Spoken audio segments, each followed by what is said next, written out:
오늘 장에 대한 이야기 나눠봅니다. 이 종목은 왜 7개로 나뉘었고요.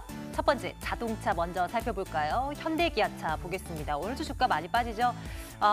많이 떨어졌던 섹터들 웬만한 것들은 뭐 반발 매수세, 순환매라는 등등을 이유로 해서 하루 이틀 정도는 좀 급등하곤 하는데요. 자동차주는 영 그런 기회가 찾아오질 않습니다. 나오는 거 족족이 안 좋은 뉴스들. 오늘 또 지난달 내수 신차 판매량 1년 전과 비교했을 때 많이 떨어졌다 이런 뉴스 나왔고요. 물론 뭐 시장 영향이 크겠죠. 함께 나란히 기아차, 현대차 모두 3% 정도의 조정 나오고 있습니다. 반대로 은행주들은 움직임이 오늘 괜찮죠? KB금융이나 기업은행 등등에서 최근에 은행주들 상승세 조금 더 이어나가고 있는 모습 많이 보게 되는 것 같아요.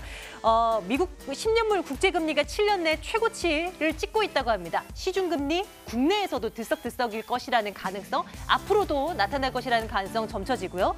배당 매력 있고 실적 자신 있고 이렇다 보니 투자자들의 관심이 조금은 쏠리고 있는 것 같습니다. 은행주 살펴보고요. 남북 경협주들은 시장 밀려도 굳건하죠. 현대 엘리베이가 9% 넘는 상승을 좋은 사람들 아난티도 7에서 9% 강세 놓여 있습니다. 폼페이오 미국 국무장관이 4번째 방북 일정을 잡았는데요. 7일입니다. 경직됐던 북미 관계 또 비핵화 관련한 부분들에 조금은 뭔가 해소될 기미가 보이질 않을까 하는 기대감 때문인데 조금 더 지켜봐야 될 것 같아요. 온라인 광고 대행업체인 에코마케팅이 최근 2달 사이에 강한 상승 기조를 타고 있습니다. 2달 사이에 한 30% 대략 정도 뛰어오르는 모습인데요. 이 종목 어떤 이유에서인지 추적 들어가도록 하겠습니다. 증시 상장사들의 3분기 실적이 꽤 괜찮을 것이라고 불과 얼마 전까지 얘기가 나왔다가 최근 들어선 자신을 조금씩 잃고 있어요. 그래도 삼성전기만큼은 깜짝 실적 나올 거다. 왜? MLCC 업황 너무 좋으니까. 이런 얘기들은 여전히 나오고 있습니다. 근데 최근에 주가 많이 떨어졌잖아요. 지금 오늘 반등을 나올까 말까 하고 있는 상황인데 지금이라도 담을까 기회 한번 포착해 보도록 하겠습니다. 중국 국경절에 대한 기대감 때문에 화장품주들, 중국 관련 소비주들 얼마 전까지 참 좋았잖아요. 아모레퍼시픽 오늘 장대 음봉 그리고 있습니다. 급락입니다. 13%, 14% 가까운 급락인데요. 3분기 실적 안 좋을 것이라는 전망이 나오긴 하는데 이거 어떡할까요? 22만 7,500원, 화장품주 담아야 된다는 시각도 분명 들었거든요. 다시 한번 체크하겠습니다. 시장에 대한 얘기도 해봐야죠. 신흥국에 대한 어떤 불안감, 또 여러 가지 이유들로 말미암아 코스피가 오늘은 코스닥보다 낙폭이 더 큽니다. 1.5% 급락으로 진행되고 있는데 시장에 대한 이야기도 나눠보도록 하겠습니다. 자, 오늘 라벨 인베스트먼트 송병주 전문가와 함께 이야기 나눠볼게요. 전문가님 어서 오세요. 네, 안녕하세요. 예, 네. 화요일에도 그렇게 밀리더니 네. 오늘 또 이제 어제 하루 쉬고 오늘 또 크게 이렇게 또 밀려납니다. 오늘 사실 좀 반등이 좀 나와주나 싶었거든요. 그렇죠. 여지없어요. 왜 이렇게 밀리고 어떻게 되는 것일까요?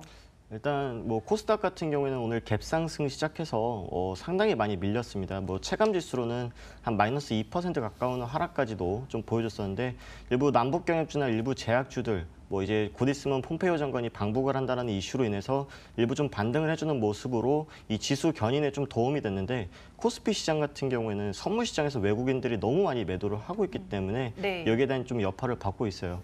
지금 제가 화면을 한번 좀 띄워주시면은 네네. 외국인들이 오늘 선물 시장에서 14,000계약 이상 매도를 했거든요. 제가 이제 자료를 보니까 5월 30일 날 15,000계약을 매도한 이후로 가장 많이 매도한 날이에요. 근데 제가 좀 최종적으로 말씀드리고 싶은 거는 사실 아직까지는 걱정할 단계는 아니다라고 좀 말씀을 드리고 싶습니다.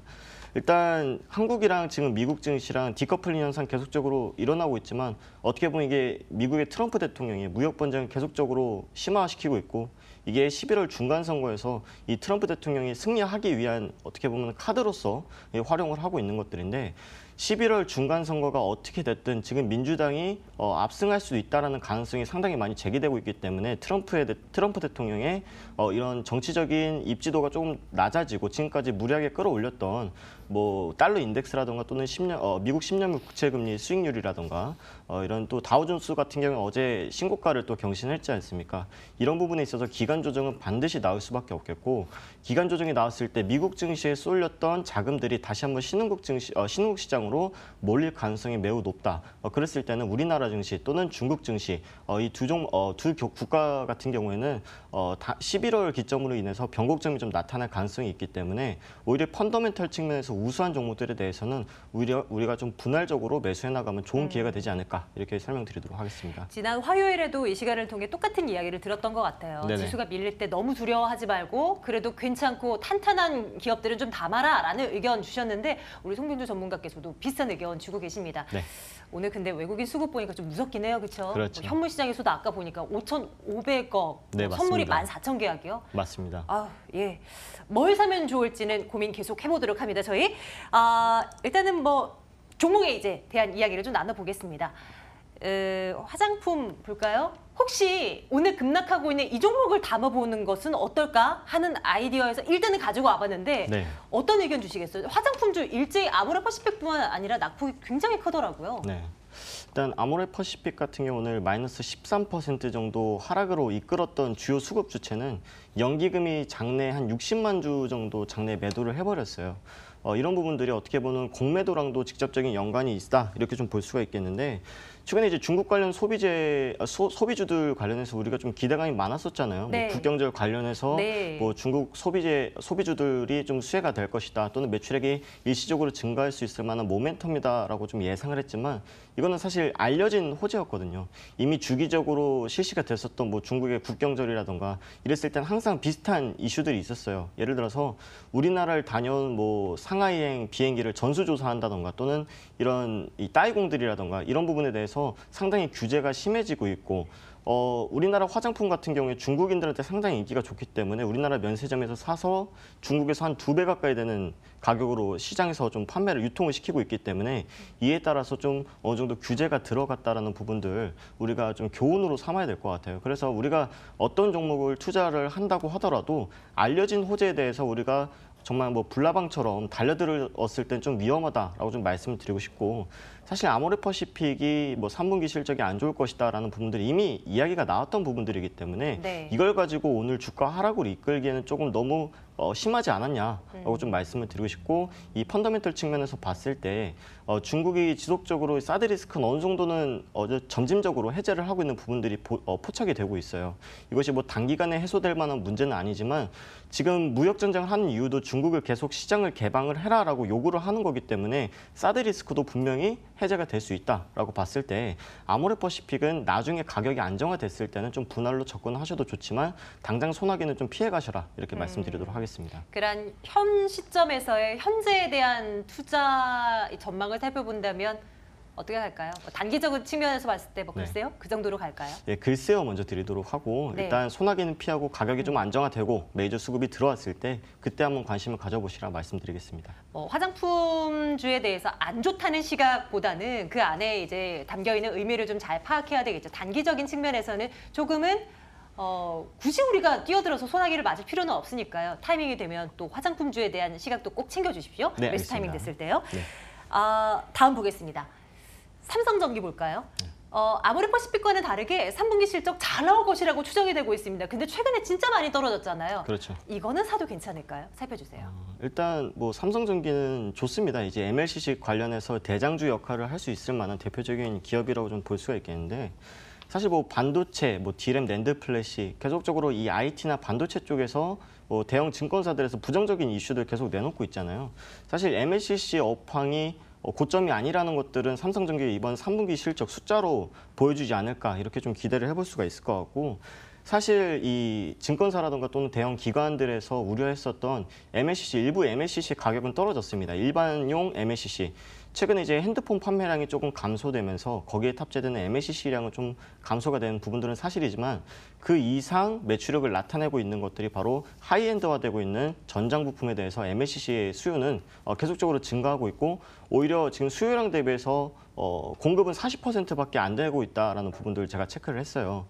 지금 삼성전기 같은 경우는 부산에 신공장까지 증설해서 풀가동하는데도 불구하고 40%밖에 지금 보급을 못하고 있고 앞으로도 2020년까지 한 5천억 정도 투자해서 공장 증설을 한다고 했기 때문에 네. 아직까지는 더 나아갈 길이 훨씬 더 많다라고 좀 보고 있고 특히나 이제 이 MLCC라는 것들이 이 전기를 사용하는 모든 전장 부품에 들어간다고 보시면 돼요. 특히나 우리가 좀 주목해 볼 만한 것들이 전기차에도 MLCC가 필요합니다. 우리가 그랜저 IG, 이번에 나온 그랜저 IG 같은 경우 MLCC가 한 8,000개 정도 들어갔다고 해요. 근데 이제 우리나라가 전기차 보급률이 역대 뭐 세계에서 한 하위 두 번째로 낮거든요. 2% 정도밖에 안 되는데 전기차가 어떻게 보면은 시장이 활성화가 되고 전기차 MLCC가 탑재가 되면은 일반 자동차용 MLCC보다 한 4배 정도 더 탑재가 돼야 됩니다. 그래서 삼성전기가 만들고 있는 MLCC의 업황에 대해서는 아직까지는 좀 긍정적인 뷰로 좀 말씀드리도록 하겠습니다. 투자 의견 주십시오. 어떻게 갈까요? 일단 좋아요 드리면서 조정 시에 저가 매수하시면 좋겠다 이렇게 말씀드리겠습니다. 한 종목만 더 보겠습니다. 이번에는 이 종목을 한번 볼까요? 에코마케팅입니다. 네. 사실 이 기업에 대해서 표출된 그런 관련된 내용들이 그렇게 많지는 않더라고요. 그렇죠. 뭐 하는 업체예요? 일단 왜 주목이 됐던 건가요? 에코마케팅은 앞에서 간단하게 설명해 주셨듯이 이제 광고 마케팅 전문 네, 회사입니다. 우리가 광고회사로 아는 기업들이 나스미디어나 뭐 이노션, 제일기획 이런 기업들은 대표적인 광고 회사인데 제가 이 종목을 좀 관심 있게 보는 이유는 이 에코마케팅 같은 경우는 자회사가 이 클럭 마사지기라고 지금 판매를 하고 있어요. 마사지기? 네, 그건 뭔데요? 이게 지금 SNS에 페이스북이나 인스타그램에 광고가 상당히 많이 나오고 있는데 우리가 이 정형외과 가면은 전기치료 같은 거 하잖아요. 물리치료 네. 같은 거 하잖아요. 네네. 그런 물리치료랑 비슷한 효과를 나타낼 수 있는 마사지기를 지금 판매를 하고 있는데 이게 한 달 만에 벌써 30만 대가 팔렸다고 해요. 그래요? 네, 그만큼 상당히 인기가 많고 지금 에코마케팅에서 가져가고 있는 전략에 대해서 간단하게 설명을 드리자면은 다른 광고 대행사들 같은 경우에는 아웃바운딩이라고 해서 이 광고주들을 모집하기 위해서 이 텔레마케팅이나 상당히 영업 인력들을 많이 구축을 해놓는데 에코마케팅 같은 경우 외형 성장보다는 정말 내실을 다지기 위해서 직원 한 150명 중에서 한 4~5명만 영업 활동을 하고 나머지는 마케터 활동을 하는 거예요. 그만큼 광고주들의 만족도를 높이고 재계약률을 상당히 높이기 때문에 이 기업의 성장성에 대해서는 아주 긍정적인 뷰를 좀 가지고 있고 이제 사실 광고 산업 같은 경우에는 우리나라 이제 경제랑 직접적인 연관을 미칠 수가 있죠. 이 소비자들의 이 소비 심리와 그다음에 이제 기업들의 실적과 상당히 밀접한 영향이 있는데 최근에 이제 기업들이 마케팅에 대해서 상당히 좀 경쟁이 심화가 되고 있어요. 지금 에코마케팅이 하고 있는 사업은 아니지만 지금 보험사들 같은 경우에는 포털 사이트에다가 배너 광고 하나 띄우는데 1시간에 2천만 원짜리 광고를 쓸 만큼 그만큼 심화되어 있기 때문에 광고 산업에 대해서는 좀 긍정적인 뷰로 말씀드리도록 하겠습니다. 이 종목을 내일장 탑픽으로 가져오셨더라고요. 네, 투자 맞습니다. 의견은 당연히 좋아요 가야 될 것 같고 네. 가격 전략 좀 주세요. 어디까지 올려다 볼 수 있어요? 자, 오늘 이번 연도 들어서 신고가를 갱신을 했어요. 15,700원이라는 신고가를 형성을 했는데 저는 지금 당장 뭐 매수하셔도 상관없지만 제가 항상 강조드렸듯이 분할 매수로 접근을 하시고 5일선을 터치했을 때 1차적으로 매수를 하신 다음에 손절가는 13,000원 잡으시고 지속적으로 끌고 가신다면 내년까지는 성장을 하지 않을까 이렇게 말씀드리도록 하겠습니다. 내일장 탑픽으로 에코마케팅이라는 기업을 또 공부를 해봤습니다. 자, 3시 28분 지나고 있고요. 이제 장 마감 한번 확인하겠습니다. 안신 앵커 만나러 가겠습니다.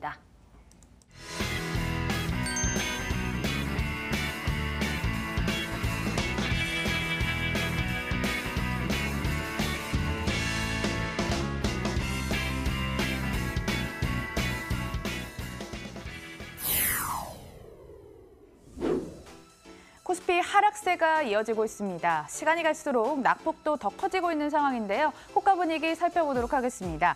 코스피는 4일째 지수를 낮추면서 어느덧 1.54% 조정폭을 키워놨습니다. 2273선에 장을 마칠 것으로 전망이 되고 있고 코스닥도 4일째 지수를 낮추면서 790선이 이탈됐습니다. 788선에 장을 마칠 것으로 전망되네요. 시가총액 탑5 분위기를 한번 살펴보시겠습니다. 반도체 대장주 삼성전자와 SK하이닉스 나란히 2%까지 조정을 키워놨습니다. 특히 외국인의 매도가 쏟아지고 있고 삼성전자는 내일 있을 실적 발표를 앞두고도 투자 심리가 어두워 보입니다. 다만 셀트리온과 삼성바이오로직스 나란히 상승하고 있고요. 특히나 삼성바이오로직스 2.33% 강세 수준입니다. 8월과 9월 약 2달간 40% 넘게 주가가 급등했지만 실적 시즌에 돌입해서는 주가가 날개를 펴지 못했는데요. 오늘만큼은 다릅니다. 52만 7천 원 선에 장을 마칠 것으로 전망이 됩니다. 코스닥 시가총액 탑5도 함께 살펴보도록 하겠습니다. 상위 바이오주들이 장 초반에 상승폭을 많이 줄였습니다. 급기야 신라젠을 제외하고 투자 심리가 어두워 보이죠. 신라젠 9만 5천 원에 마칠 것으로 전망이 됩니다. 전일 14% 급락을 딛고 3.94%까지 오르지만 전일 낙폭을 만회하기는 아직 어려워 보이죠. 그리고 CJ ENM 0.08% 소폭의 조정받고 있습니다. 호가 분위기 함께 살펴봤습니다.